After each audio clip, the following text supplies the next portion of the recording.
The Toronto Raptors take down the Boston Celtics in double overtime to force a game 7. I'm Sarah Goodwill here with Bobby Manning, Josue Pavon, and Jimmy Toscano. Really an epic game all around was game 6. A lot of chances on both ends. We're going to get into all of the drama that was the referees down the stretch. But first of all, I want to talk about, do you think the Celtics blew this game? Did they have enough opportunities that they just didn't take advantage of?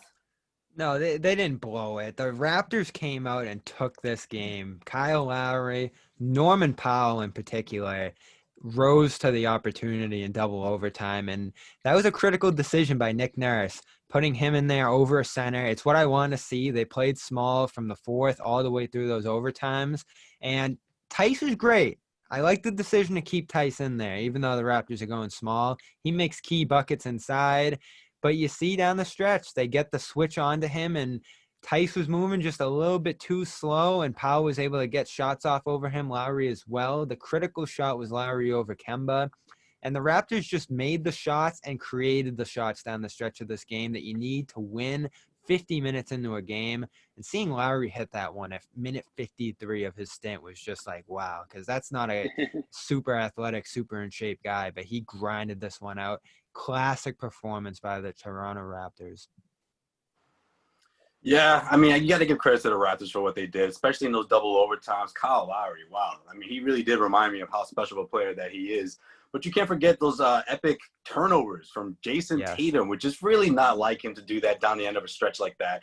The Celtics really relied on him, or at least they were turning to him, led the team in scoring all night long. When other guys were going, it seemed like he was sort of in it, and then he was out of sync a bit. But then he got back into it, and I feel like he was just being a little too stubborn with trying to force the issue inside. I think he didn't want to elect to, or at least feel like he was reverting to taking that three-pointer the way Marcus Smart had been doing at times, or Jaylen Brown. I just think he really wanted to beat these guys off the dribble, get an easy two, or get to the free throw line. And, of course, it just didn't work out for him. He started dribbling into double-team coverages, really – a handful of costly turnovers that I think did the Celtics in, even though they did have a chance at the very end to pull it out. But, of course, you got to give props to the Raptors because they were able to capitalize on those opportunities and then create some huge, huge plays down the stretch.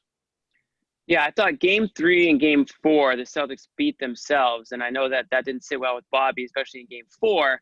But I'm not going to say that the Celtics beat themselves in game 6. That would be kind of foolish and stubborn and blind Celtics homer of me to say that. So I won't say that. I think the Raptors earned this win. I thought the Celtics, obviously, Josue mentioned it, the turnovers were extremely frustrating from Tatum and Brown.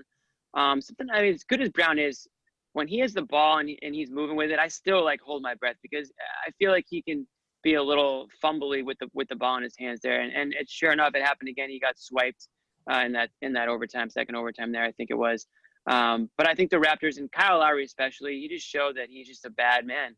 You know, I mean, this guy is a proven winner, champion, and that's the Kyle Lowry that Raptors fans have been telling everybody that, just wait until you see what Kyle Lowry can do. Well, the one thing you want to give the Celtics, knocking the Celtics for is allowing the Raptors to get to a game 6 and allowing them to play the way they did, because now you've got a Raptors team that, has shown what they're capable of, and maybe they're feeling good about themselves. But if I'm the Celtics, I'm still feeling good about going to game 7 with the guys I have. So we didn't talk about Kemba Walker because you live with what you got out of Marcus Smart. You're pleased with that. Jaylen Brown and Daniel Tice. Jason Tatum, like you mentioned, some costly turnovers. But Kemba, again, just 11 shots. I know he was cold from the floor, so that probably prevented him from being as aggressive as he should have been. But just another, really terrible offensive outing for him. How much better does he need to be, and how reliant are the Celtics on his performance for a Game 7 win? It becomes critical because of how poorly Tatum's handling the ball in this series. And when he's that lead man in the pick and roll, he's made too many mistakes here. He's getting blown up. He's over dribbling. And that 3-point opportunity they had, I think in the second overtime, where Norman Powell ended up swiping him and ended up winning the game on that play, essentially. I thought he had room to shoot there. So it's that decision making. Plus Nick Nurse fooling him Don't on talk the about corner there. We're going to talk about that later, but he made too many mistakes, and Kemba's not going to do the same. The problem is Kemba's getting trapped. He's getting swallowed at the rim. They're playing box and one on him early in these games, so they're taking away from him too. The Raptors said, we're going to have Marcus Smart, we're going to have Jaylen Brown beat us here, and they almost did. But taking the ball out of the best two players' hands on a team, it plays a big part in the series. Yeah, then Kyle Lowry also plays a part here as well. What he's been doing defensively has just made Kemba a bit uncomfortable. It's forcing them, or I shouldn't say forcing, but challenging Kemba Walker to take more threes, giving him that open space. And what did he do? 1 for 6 tonight. So he was really struggling a bit, but you still always had that sense that he's going to be able to flip that switch in the fourth quarter. It didn't happen. I want to see this now in the third quarter in Game 7. That, for me, that should be Kemba's assignment. Get things going in the third quarter. You know, right out of halftime, you get that nice little break. Whatever the lead is, whatever the deficit is, it doesn't matter at this point. Can the Celtics please win the freaking third quarter, please? Like, I'm at the point where, like 6 games in a row, I mean, it's impressive. I know Toronto Raptors are a tough team on both ends of the floor, but coming out of halftime, you have to show some presence, some sense of urgency. The Celtics had a small lead heading into that second half, and it was out the window by the time they head into the fourth quarter. Can't let this happen in Game 7. Right now, I think that should be Kemba's assignment. Third quarter, Kemba. I want to see it.